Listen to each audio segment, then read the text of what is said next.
The jungle exploded before they even saw the enemy. A Marine in front dropped instantly, no sound, no warning. Just a clean hole through his helmet as his body hit the mud. Another shot. Then another. Invisible. Precise. Cold. Sniper. Get down. Marines dove behind shattered tree trunks as bullets clipped leaves above their heads. The air felt alive, hissing, cracking. Tearing through the canopy, every man froze. Because Japanese snipers weren't like normal riflemen. They were ghosts. Silent.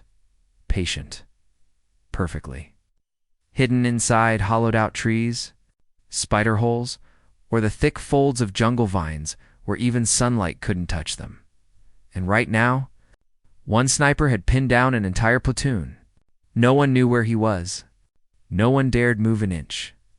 Until a single Marine, just 19 years old, did something so ridiculous, so childish, so unbelievably stupid-looking, that the entire platoon gasped.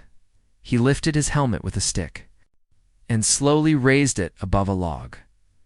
A quiet, "Are you insane?" hissed behind him. But 1 second later, crack. A bullet slammed into the helmet, and in that split second, the silly trick revealed everything. A flash of muzzle smoke, a reflection off a scope, a shadow inside a palm cluster. The sniper was exposed, and what happened next saved 143 Marines who were trapped, surrounded, and moments from being slaughtered. But how could one goofy helmet trick change the outcome of an entire jungle ambush? The setting was Guadalcanal, 1942, a place where the jungle itself seemed alive and hostile. Every tree, vine, and mud trench was an obstacle. Marines had been fighting here for months, facing not only the Japanese soldiers, but also disease, starvation, and the suffocating heat. The ravine where the ambush occurred was a narrow corridor that funneled the platoon into the open. The surrounding jungle provided perfect cover for Japanese snipers.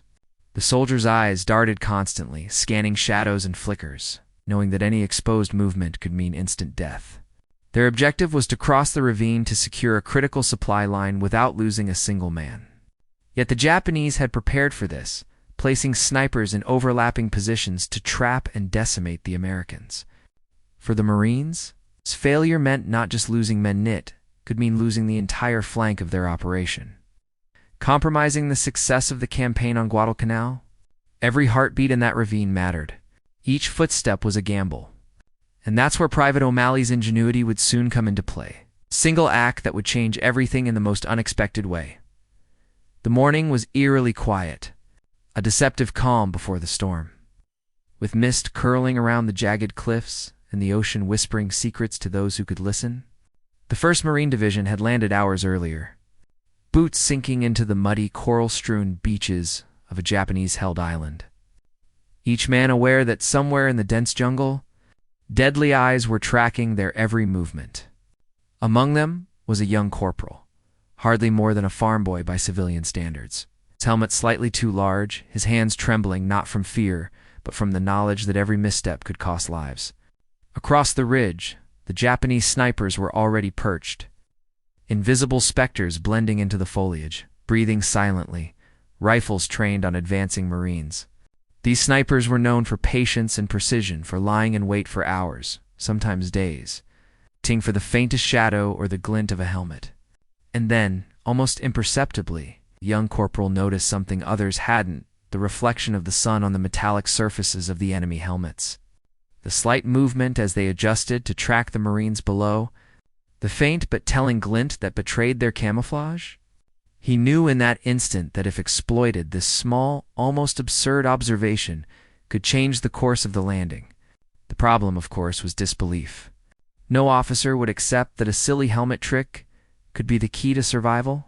Yet as the Marines advanced under a storm of fire, the first sniper shot rang out, and chaos erupted, a scream, a fallen body, and the realization that the hidden killers were far more lethal than anticipated. Sweat streamed down the young corporal's brow as he ducked behind the sandbag trench, heart hammering, mind racing. He gestured subtly to his squad, pointing to the gleam that betrayed the snipers' positions. Each tiny reflection became a map, a signal, a lifeline for the Marines, but convincing anyone to act on it would require courage, nerve, and the audacity to defy tradition. And then the first salvo of counter-sniper fire was attempted, misses, near hits. Panic spreading among the troops, but the young corporal persisted, demonstrating, adjusting, shouting, and signaling in a way that was chaotic yet precise. Every heartbeat stretched. Every second seemed an eternity. Somewhere in the jungle, a Japanese sniper adjusted position, unaware that the very sun he relied on to spot Marines was now giving away his own location. And the Marines, who had been advancing blindly into death, suddenly found themselves with a guiding invisible hand pointing them past the lethal eyes hidden in the foliage. The question hung over them all. It's unspoken yet palpable. Could this one silly observation, instinctive, it's almost accidental insight about sunlight reflecting off helmets truly save hundreds of lives? The young corporal moved methodically, signaling for suppressive fire, marking enemy positions, coordinating the squad as bullets whistled past. Bodies fell, and the dense forest echoed with the violence of combat. And as the sun climbed higher, a series of precise, deliberate maneuvers began, exploiting each glint and reflection, each imperfect camouflage, turning the Japanese snipers' patience against them. In the midst of adrenaline, fear, and gunpowder, the Marines discovered a pattern they never expected: the enemy's own discipline. Their reliance on perfect concealment was betraying them in the simplest, most human way: a misjudged reflection. A gleam of light, the tiniest hint of metal in the sun. By mid-morning, a shocking reality had set in. The sniper positions were no longer invisible. The Marines began picking off enemy soldiers, one by one, with lethal accuracy, guided by the young corporal's insight. His heart pounded, mind focused, every instinct sharpened to a razor edge. As he realized that this seemingly insignificant observation, a gleam on a helmet, was the difference between life and death. And yet, the final twist of this moment was only beginning to reveal itself. The enemy did not know their positions were compromised, nor did they suspect that a single, overlooked detail noticed by a single Marine would be responsible for turning the tide of the battle. For every soldier saved, for every sniper neutralized. The tension grew, the suspense mounting, because while the trick worked, the danger was far from over. Would the Marines advance without losing more men? Could the young corporal maintain his nerve under the relentless storm of bullets, smoke, and fear? The battlefield, thick with chaos, now also carried the weight of extraordinary human ingenuity, an impossible trick that was about to save 143 lives, before any of them even realized it, setting the stage for the full scale of the operation to unfold, where courage, instinct, and a moment of brilliance would define survival against overwhelming odds.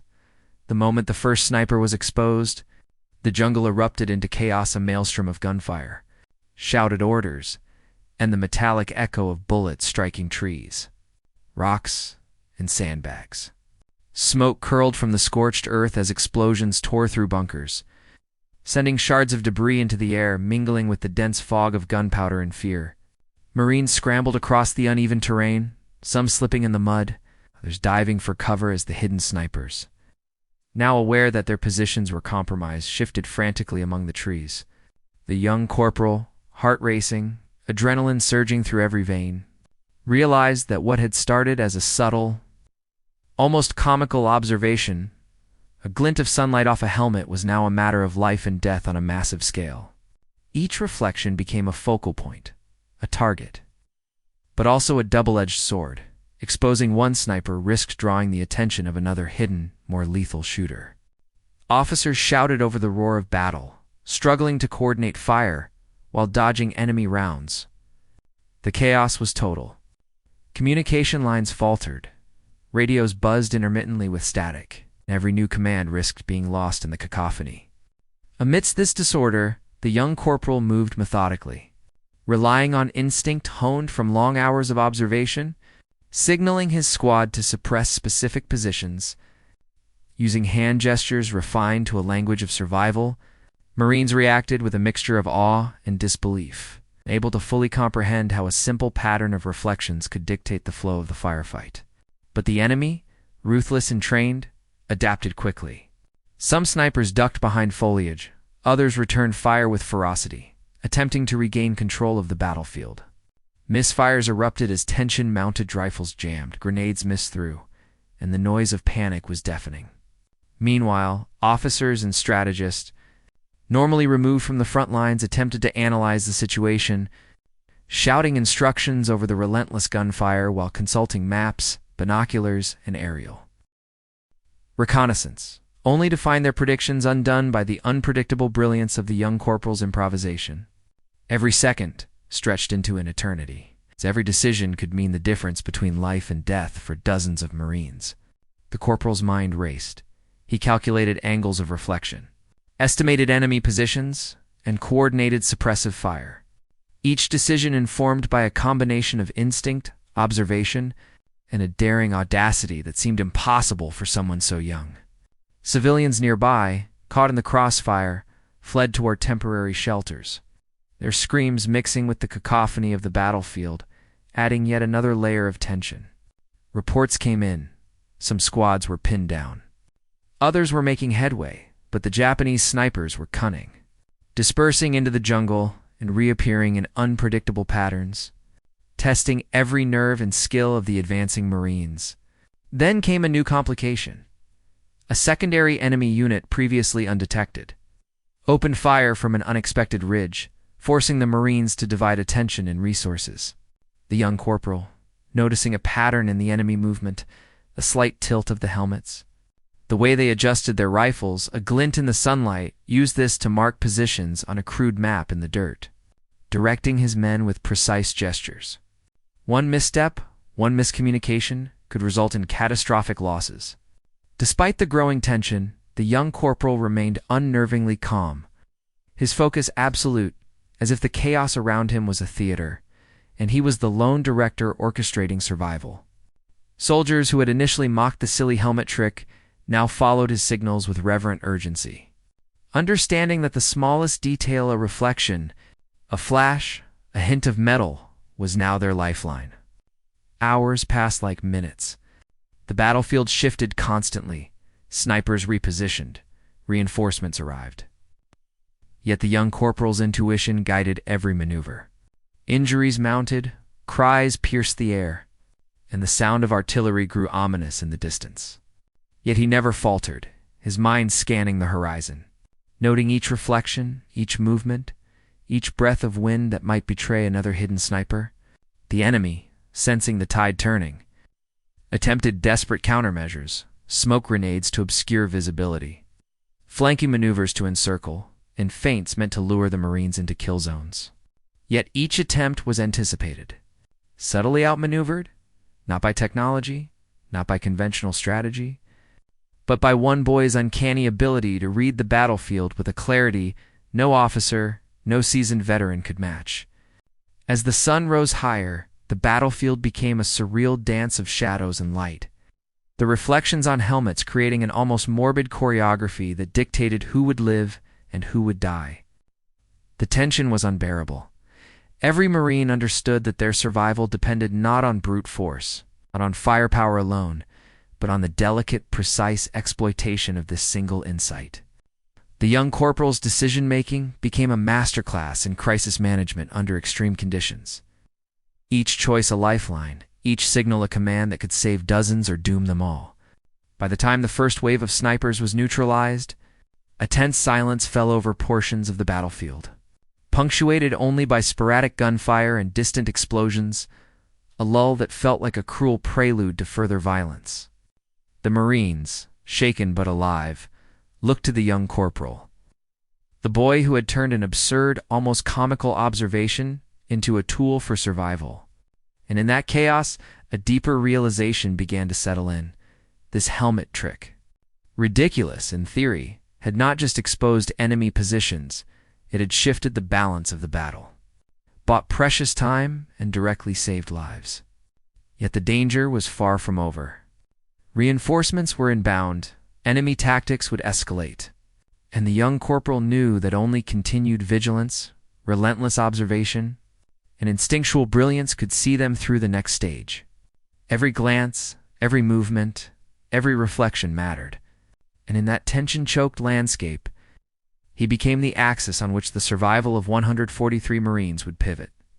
An invisible hero orchestrating life and death with nothing but perception, courage, and a simple, silly insight. And as the day pressed on, the stakes only grew higher, the chaos deeper, the tension more suffocating, setting the stage for the next pivotal moment where bravery, intuition, and human ingenuity would clash in a battle that would determine who lived, who died, and how a single trick could redefine courage on the front lines. By mid-morning, the jungle had transformed into a living, breathing battlefield, a labyrinth of mud, shattered foliage, and the deafening echo of relentless gunfire. The young corporal's silly helmet trick had already revealed multiple sniper positions, but now the enemy adapted, their experience and cunning colliding with his instinctive brilliance. Japanese snipers began using foliage differently, adjusting the angle of their helmets, crouching behind improvised barriers, shifting positions so quickly that even the sharpest eyes struggled to follow. The Marines, though emboldened by the early success, faced an invisible web of danger that twisted and turned with every heartbeat. Each step could trigger a hidden sniper, each breath could betray them. The corporal, sensing the fluidity of threat, recalculated, constantly analyzing shadows, glints, the sway of branches.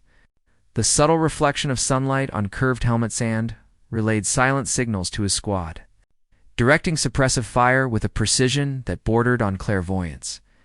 Meanwhile, reinforcements from the enemy were approaching. A fresh battalion, trained in counter-sniper tactics, advanced cautiously, their eyes scanning for any glint, any motion. Yet the corporal's mind anticipated their moves before they fully executed them. His strategy was no longer just reactive, it had become preemptive. A chess game in which each move forced the enemy into making errors. He noticed patterns, a sniper adjusting his scope, another tilting a helmet too far, a small flash from a bayonet reflecting sunlight. Each observation became a command, and each command directed a coordinated strike that neutralized the threat in moments. But the chaos was escalating. Ammunition ran low, the heat and humidity sapped energy, and the Marines' nerves frayed under the constant pressure. Civilians caught in the edges of the battle screamed, fled, and sometimes froze, adding layers of unpredictability. Then, in the densest part of the jungle, a sniper managed to fire from a hidden ridge, taking out a Marine before anyone could respond. Time slowed. The young corporal's mind raced. He realized that a single lapse could cascade into disaster. He gestured sharply, signaling a counter-flanking maneuver. A small squad shifted silently, using terrain as cover, while another team provided suppressive fire. Within seconds, the hidden sniper was neutralized. But the firefight intensified, drawing more enemy attention and forcing the corporal to multitask with an intensity that would have shattered most adults' focus. Sweat poured down his face, vision narrowed from concentration, every muscle tensed. Yet his mind remained a calm, calculating engine. In the chaos, he began noticing secondary patterns, the slight hesitation in the enemy's movements, the rhythm of their breaths, the subtle shift of their helmets in the sunlight, tall, exploited to manipulate the battlefield. He used these micro-observations to predict the enemy's strategy, anticipating which sniper would fire next, which machine gun team would reposition, and where ambushes were being laid. Each successful preemption saved lives. Each mistake could cost them. By noon, the situation had reached a near breakpoint. Japanese reinforcements were close enough to create overlapping fields of fire, and the Marines faced exhaustion, dehydration, and fear that gnawed at the edges of their courage.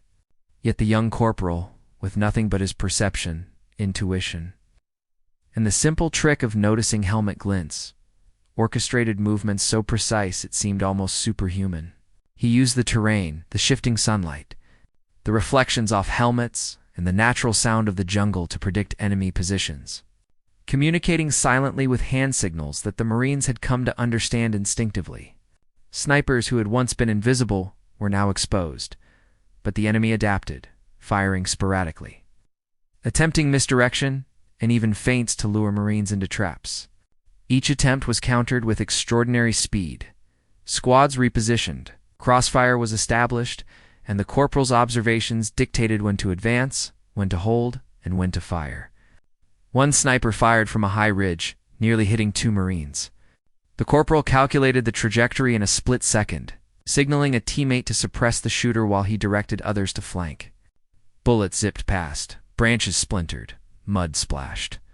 Marines ducked, rolled, and returned fire with a precision born of trust in the corporal's instincts. Sweat and fear mixed with adrenaline, creating a tension so palpable it seemed to vibrate through the jungle air. Yet through it all, the young corporal maintained a terrifying calm. He observed, calculated, predicted, and acted with an instinctive accuracy that defied belief. By mid-afternoon, the battle had escalated into a deadly dance, where each side anticipated the other, where timing, positioning, and perception became more lethal than bullets alone.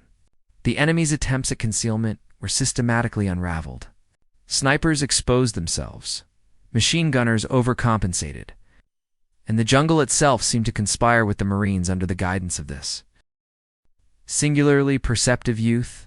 Every decision made by the corporal was a life-or-death gamble, and yet every gamble succeeded. The battlefield, once a chaotic swirl of fire, mud, and smoke, began to shift in favor of the Marines. Japanese snipers, realizing their advantage had evaporated, became frantic, their movements more erratic, exposing themselves to lethal fire. By late afternoon, after hours of relentless engagement, the cumulative effect of the silly helmet trick and the corporal's mastery of observation and coordination was undeniable. 143 Marines survived, a number that might have been drastically lower without his acute perception. Extraordinary courage. An ability to manipulate battlefield dynamics through something as deceptively simple as noticing reflections off a helmet. And yet, the tension never fully lifted, for the enemy could still adapt, still strike unexpectedly, and still take lives if vigilance faltered. The climax was not just in the victory, it was in the orchestration of chaos into control. In the transformation of a simple observation into a force multiplier. In the psychological impact on both friend and foe, as they realized that one boy, one trick, and an extraordinary understanding of battlefield dynamics could outmaneuver seasoned snipers and save more than 100 lives in a single brutal engagement. As the sun dipped, casting long shadows over the jungle, the young corporal stood at the center of a battlefield that had been a theater of death and confusion only hours before, now stabilized through his insight, courage, and ingenuity. Every Marine alive knew the truth. This was no ordinary trick. This was brilliance, instinct, and heroism intertwined in a way that would be whispered about for decades to come. Yet, the battle was a reminder that in war, even extraordinary acts carry constant risk, that every second counts, and that survival depends not only on firepower, training, and numbers, but also on perception, ingenuity, and the courage to act decisively when the world seems consumed by chaos.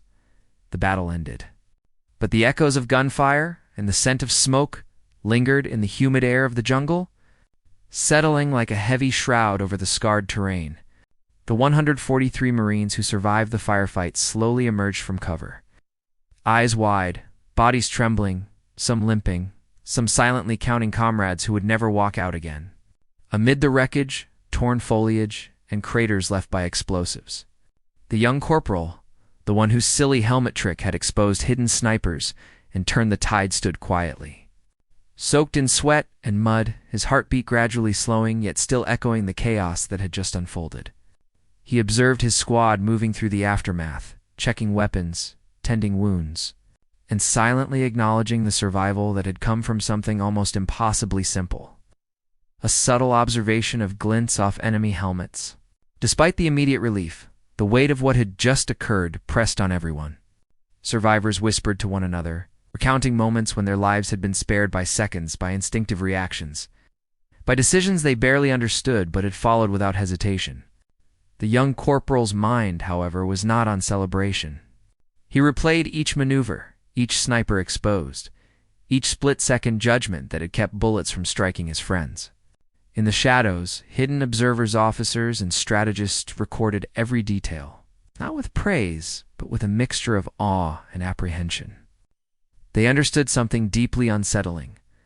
The success of the operation was not a result of strategy manuals, artillery, or meticulous planning. It had been orchestrated by a single individual, whose intuition and acute perception had altered the outcome of the engagement entirely.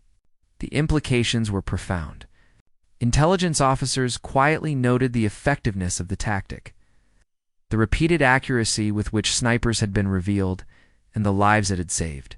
Yet, rather than broadcasting this brilliance, they documented it with clinical detachment, issuing orders that the lesson should remain classified, that the young corporal's methods should not be widely shared, for fear that reliance on instinct could not be standardized, could not be taught, and if misapplied, could lead to catastrophic consequences in other operations. The Marines themselves, grateful but exhausted, never fully realized how narrowly they had escaped death, how the battle had been influenced not by superior numbers or firepower, but by the acute observation of a single boy who saw what others could not. The jungle seemed almost to exhale as silence fell, punctuated only by distant gunfire echoing from other skirmishes, and the cries of wounded birds, disturbed by the violence that had passed through their home. Later, in debriefings, official reports would attribute the survival of the squad to coordinated fire and tactical advantage, omitting the critical role of the young corporal and his improvisational genius. Letters written by survivors in private journals spoke of miraculous intuition and the uncanny guidance of a single figure. Wow. But these accounts remained personal, fragmented, and unseen by the wider world. History, as it so often does, chose to simplify the story, focusing on troop movements and strategic outcomes, leaving the extraordinary human factor buried in footnotes and whispered memories. And yet the truth lingered in the minds of those who had survived. How one seemingly insignificant, almost playful observation, a glint off a helmet, had dictated life and death with terrifying precision. As the sun sank low, casting elongated shadows over the scarred terrain, the young corporal walked silently among the surviving Marines, his expression unreadable, aware that although the battle had been won, the war continued, and the lives he saved would forever owe a debt to insight, courage, an intuition that no official record would ever fully capture. Even decades later, when historians would pore over the battle reports, the casualty counts, and the tactical maps, few would grasp the reality that one person's ingenuity had tilted the odds, that 143 lives had been spared, not by brute force, but by perception honed to an almost supernatural clarity. And the chilling thought remained. What other lives had been lost because the world had failed to recognize the extraordinary potential in the instinctive decisions of a single individual? The story, though ending in survival, left a haunting truth. In war, brilliance can be invisible, heroism can go unrecorded, and sometimes the smallest, simplest trick can alter the course of history in ways that no one, not even the most meticulous strategist, can fully understand.